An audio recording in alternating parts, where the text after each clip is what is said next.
again, and welcome to the Philly Factor. My name is Paul Perillo, and as we begin a new program here, we remember the great Kobe Bryant on this program, and I think it's safe to say that many of us remember where we were on January 26, 2020. One of those events that, regardless of how old, how young you were, when the news flash came across the television screen that a helicopter had crashed in California, and on board was NBA superstar Kobe Bryant. I think we all stopped for a moment. We paused and we said, no, this can't possibly be. But in fact, it was. It was a tragic accident, a tragic loss of a great talent and a great individual for that matter. And I'm happy to have with us here on the program Mike Sielski, a LaSalle grad, author, and columnist for the Philadelphia Inquirer. And Mike, it's good to see you again, albeit in this virtual forum. Last time you were on with us, we were in the studio doing the show, but congratulations on your new book. Thank you so much, Paul. It's awesome to be with you. I appreciate it. Yeah, your book actually starts with the events of January 26, 2020. And before we really get into the events, I have to ask the question, where were you on that day, January 26, 2020? So I was in my car with my two sons, who were 8 and 5 at the time. And I was stopped at a stoplight, and I did the thing you're not supposed to do, which is pick up my phone and scroll through my Twitter feed. And I saw the news about Kobe Bryant's death and said, oh my God, or wow, or oh no, out loud in the car. And my 8-year-old son, Evan, kind of got a little worried, wondering what was going on. And then when we got home, we had to hustle because I was taking him to a basketball game. So I told him once we got home what had happened. And then we went to the game, and you saw, kids who were playing in the game with the word Kobe written on the sleeves of their T-shirts, and all the parents and adults in the gymnasium were talking about it. So I, like a lot of people, I remember exactly where I was. Yeah, it was like time stood still for all of us. And it's one of those events that I remember back when I was 6 years old when JFK had been shot, and I can bring you to this day, Mike, to the classroom down in South Philadelphia, and probably the seat where I sat when Mother Superior came on the loudspeaker and said that President Kennedy had been shot in Dallas.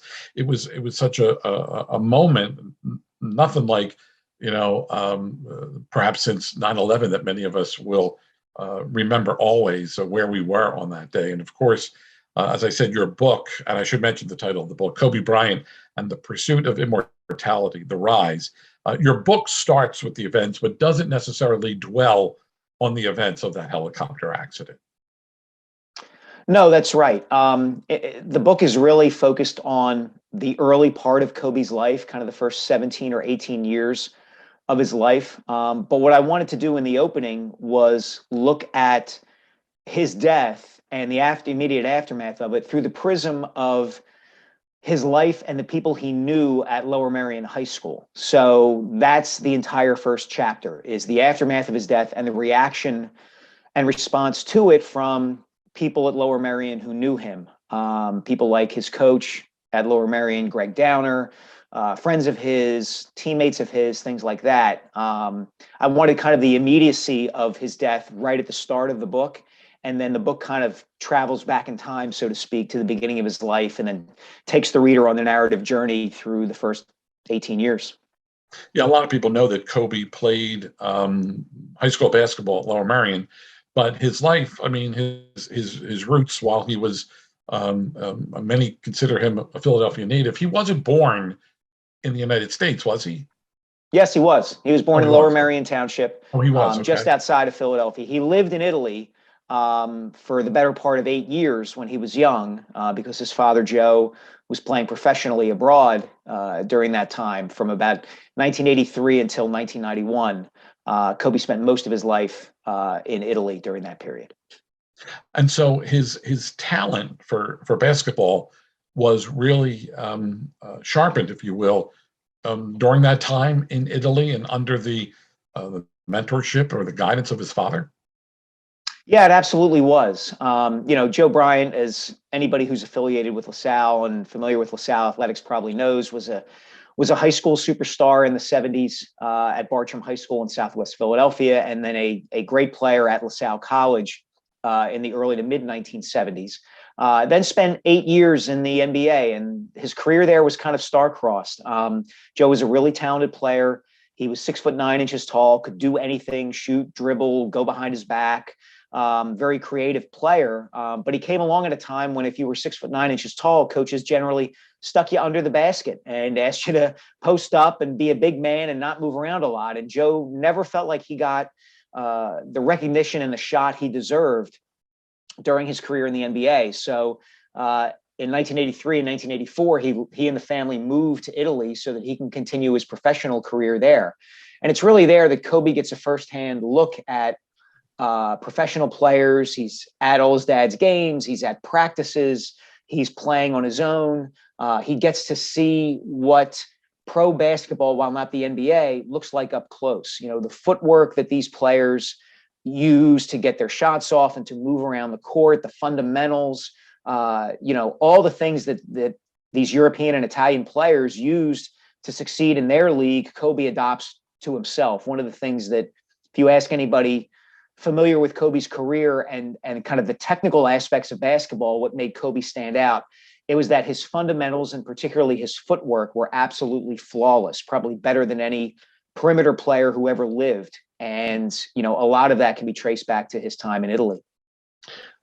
You mentioned the LaSalle connection with his dad, and I read that there was actually hope that Kobe would come and perhaps play for LaSalle after, I guess, 1990, that there was a chance that, LaSalle was trying to get him. Speedy Morris was another integral part in this puzzle, but they were trying to get him to come to LaSalle.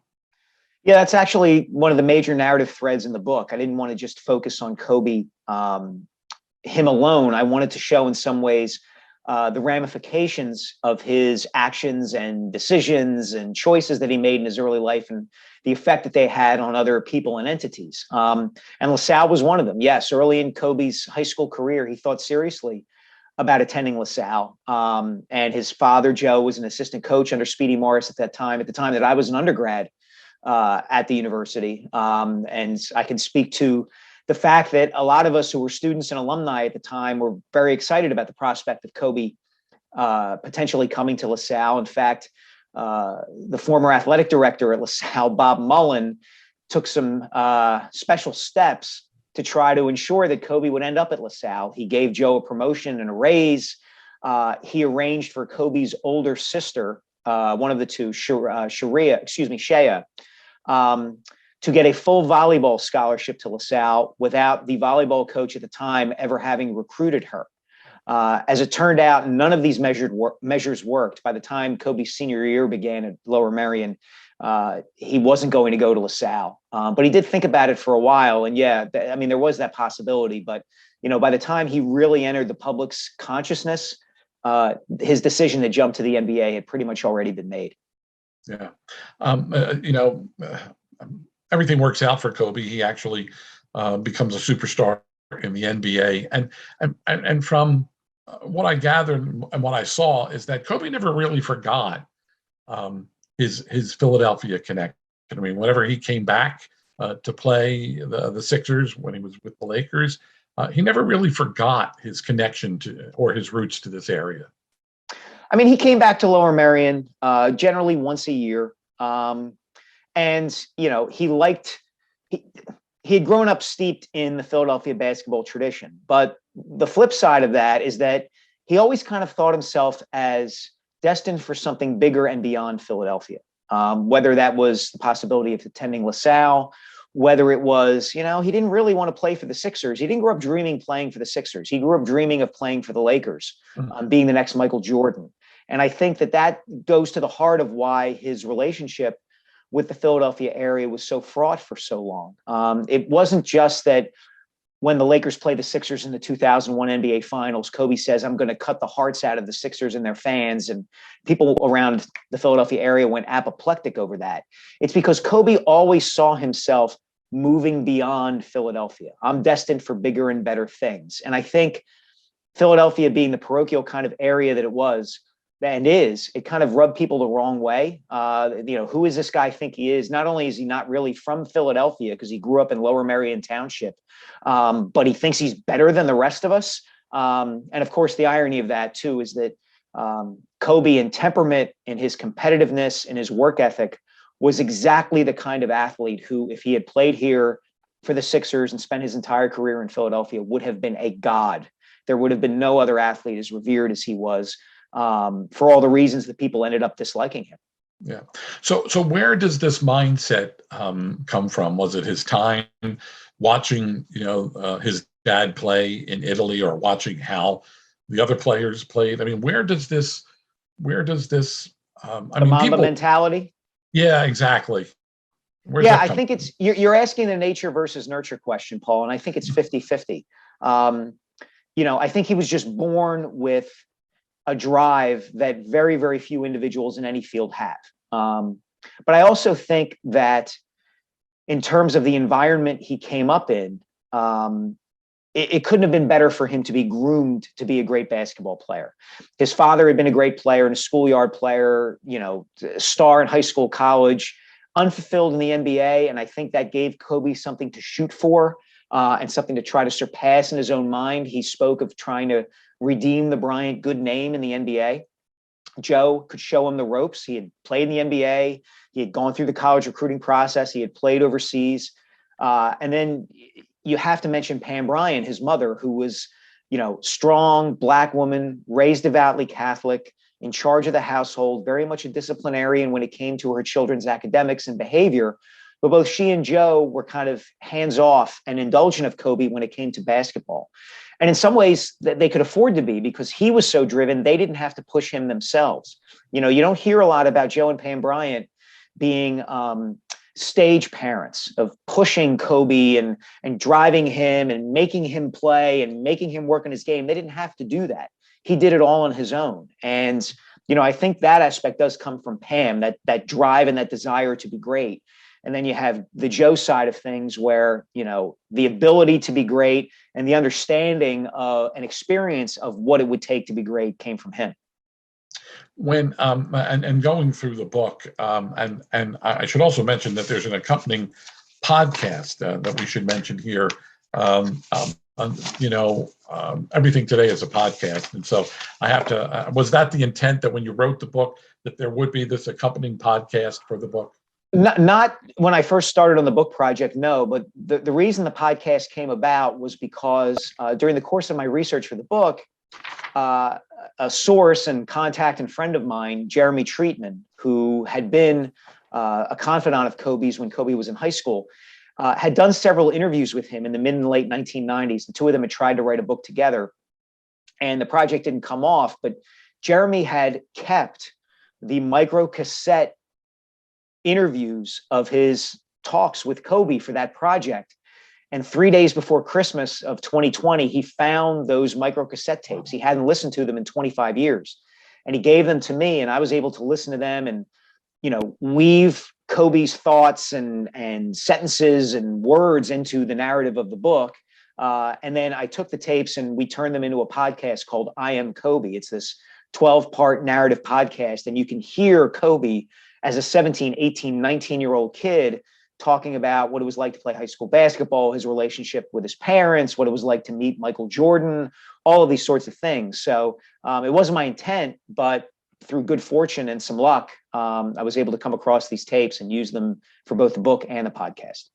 Yeah, which makes me wonder. I mean, as a columnist for the Philadelphia Inquirer and award-winning journalist at that, did you ever have the opportunity? I mean, I'm sure there may have been a chance to cover him, but did you ever have an opportunity to sit down and interview him or speak with him, perhaps outside of that, gaggle of reporters in the locker room? No, I really didn't. I would cover him when he would come to town with the Lakers, and I covered the 2001 NBA Finals.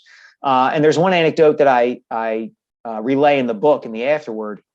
In 2007, I had heard a rumor that Kobe was thinking about ending his career with the Sixers, that he thought that would be a good idea. And so after a game that the Lakers had played in Philadelphia, I approached him in the locker room afterwards and asked him about it. And this was right in the aftermath of everything that had happened with these sexual assault allegations and scandal and charges from Aurora, Colorado in 2003 and 2004. So he was still kind of on his rehabilitation tour, trying to clean up his image. And he said at the time that, boy, that would be nice. In high school, it's nothing, that's all I thought about, which really wasn't the case. I mean, it wasn't like when he was in high school, he was dying to be a member of the Sixers or dreaming of being a member of the Sixers. He really wanted to play for the Lakers. That was his dream. And I always got the sense that when Kobe said that to me, it was kind of a situation where he was weighing what he ought to say and, what did people want to hear and what would look good for my image and things of that nature. So that was really the one time in his life that I got a really good chance to speak with him one-on-one. I have to ask, given the timing of the book, I mean, the book is released practically on the anniversary of the tragic accident, but, were people willing to speak with you about Kobe, given the fact that it was only 2 years? I mean, oftentimes books like these are, come 10, 15 years, the anniversary of many, many years later, but were people willing to speak with you, Mike, about Kobe in writing this book? Yeah, Paul, there were a number who were. Some people weren't. For some people, the grief was too close. I started, doing interviews and research on the book in April of 2020, which is only 3 months after his death. Sure. But I was surprised in a lot of situations that there were people who were very eager to speak about Kobe. One of the things I wanted to accomplish in the book was to talk to people and get perspectives on Kobe that hadn't been written before. And talk to people who hadn't been spoken to before. One of the big themes of the book, in fact, is Kobe's search for his identity as a teenager. What does that mean? What did it mean to be, a Black teenager growing up in Lower Merion Township in the mid 1990s? And so I reached out to a number of people who knew away from the basketball court, who could speak to those sorts of things about him, who were close to him, but not because he was a basketball player, just because he was one of their peers and their friends. And in some ways, he was going through the same things that they were going through. And so, I was pleasantly surprised to find that there were a number of people who were very eager to speak about Kobe because they felt like their perspective on his life hadn't been represented in all the years that he had been in the spotlight and kind of the cultural limelight. There's one individual in the book, Sultan Shabazz, who I read about him, and he's really a typical Philadelphia character, if you will, who maybe even today still feels that, what if he could have been better than Kobe if all the things that needed to fall in place would fall in place. He's a very interesting character, and I admire the fact that he's so honest, brutally honest and open about his friend Kobe Bryant as well as himself. Yes, Sultan's mentioned kind of in passing in the book, and then I did a much deeper piece on him for the Inquirer not too long ago. And he was supposed to be Kobe before Kobe at Lower Merion High School, and it turns out he never fulfilled that promise as a basketball player. He was actually leaving basketball practice most afternoons and taking a bus or getting a ride to West Philadelphia, where he would stand on a corner and sell drugs. And he went through some rough things in his life, some rough patches in his life. And as now a teacher and a disciplinarian in the Philadelphia school district, and has really turned his life around. But that's an example of what I wanted to do in the book. Is I wanted to kind of show points of contrast for Kobe, compliments and contrast. There's a character in the book named Wendell Holland, who was a terrific basketball player at Lower Merion in the late 1960s and was well known in the school and in the community at a time where racial tensions were much higher and much more fraught than they were when Kobe was there. And so, again, a compliment and a contrast to what Kobe was going through, when he arrives on the Lower Merion scene in 1992. And the LaSalle narrative is a piece of that. Kobe's recruitment by Duke and Mike Sielski is a piece of that. His decision to go to the NBA and how that came about. I wanted to show how this kind of shooting star, had an effect on all the other, objects, around him, basically. And I'm not sure if the book gets into this, but given everything that his mother and father did for him, there was sort of a falling out between Kobe and his parents near the end of his career. I mean, there were very well documented stories in the newspaper about sports memorabilia, but you almost wonder, how did that happen, or why did that happen, given the formation that they instilled in him and how much he respected and appreciated them, that there would be this falling out between them, later in life. Yeah, well, the source of the falling out really is Kobe's decision to get married at age 21 to his wife, now widow Vanessa. Joe and Pam thought he was too young, and he was at the stage of his life where he decided he was ready to go on his own. Kobe, one friend of Kobe's told me for the book, Kobe wanted to do everything early. He wanted to do everything young. He wanted to get to the NBA early. He wanted to get married early. He wanted to have a family early. Joe and Pam moved out to the Los Angeles area with him once he joined the Lakers. They all lived together for a year or two in Pacific Palisades. And I think once Kobe decided, I'm ready to be rid of them and kind of start my own life, it was very abrupt. He could do that to people. He could just kind of, I'm moving on to the next stage of my life.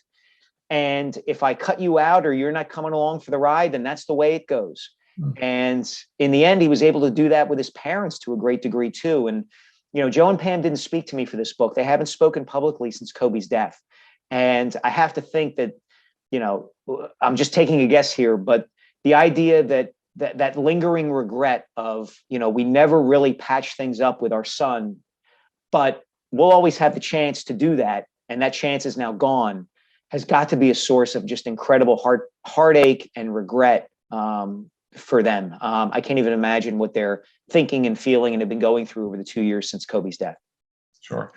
You also document in the book, while they all seemed to get along, the Lakers, that Kobe had this mindset that he was going to work around Shaq and he was going to work around Magic Johnson, that while they were teammates, they weren't in his league. I mean, he just felt that he was better than them. Yeah, that's one of the interesting things that I got from the tapes that I listened to. There's a extended stretch on there of Kobe just absolutely cursing the bejesus out of the first coach he has with the Lakers, Del Harris, because Kobe believes that even as an 18-year-old, he should be the center of the team's offense, really the center of the entire team. And this is a Lakers team that's just acquired Shaquille O'Neal, that has Eddie Jones and Nick Van Exel, and is a contender to win the Western Conference and maybe a championship. And Kobe feels like he should be allowed to shoot the ball whenever he wants to, and should be able to play the same way for the Lakers that he did in high school. And he can't understand why Del Harris would bench him or, wouldn't play him. And he has some really choice words for Harris there on those tapes and in the book. And I think it speaks to, what I just said about him wanting everything early, and not being willing to settle for being patient in a lot of ways. And it's ridiculous to think about in retrospect, like, why would an 18-year-old think he should be the centerpiece of a championship contending team in the NBA when you have that much star power on it? But that's the way he thought. And to a large degree, that approach was why he became as great as he did. We just have a few minutes left. And, of course, it's easy for us to sit here and say, well, let's speculate that if those events of January 20th, 2020 never occurred, what would Kobe be doing today? I mean, he, by no stretch of the imagination, is, if not the greatest, one of the greatest basketball players to ever play the game. But what if those events didn't occur? Who would be Kobe Bryant today? Who would he be? I think he'd be doing any number of things. I think he had a joy for storytelling. He had won an Academy Award as a filmmaker. He would be doing writing. He had produced children's books. He'd be coaching his daughters, the Mamba Academy and his involvement in AAU basketball and his daughter Gianna, who also tragically died in the helicopter crash. He'd be involved in her career, her college career, and maybe something beyond that for her. I think that's part of the reason that his death hit so many people as hard as it did, is that he had kind of traveled this redemptive narrative arc where he had been in the depths, by his own doing. Sure. He had, made some terrible mistakes, and he had pulled himself out of that and created the perception and to a certain degree, the reality that he was still ascending and there was more of him to come, bigger and better things on the way. And the fact that he died at 41 and we'll never know what he would have accomplished once he turned 51 or 61 or 71, I think is one of the reasons that people reacted as they did with as much emotion and sadness as they did to his death. Again, the name of the book is Kobe Bryant and the Pursuit of Immortality, The Rise by Mike Sielski. You can read more and find out more online. You actually, we're going to put the website up for people to find out more and actually purchase the book. The podcast that's also out there. And of course, Mike writes for the Philadelphia Inquirer, and you can always catch his work, his columns in the Philadelphia Inquirer. Not bad for a kid from LaSalle, I have to say, Mike. Thanks, Paul. I owe it all to Sid McLeod and brother Jerry Molyneux. Yeah, I love them a whole bunch, that's for sure.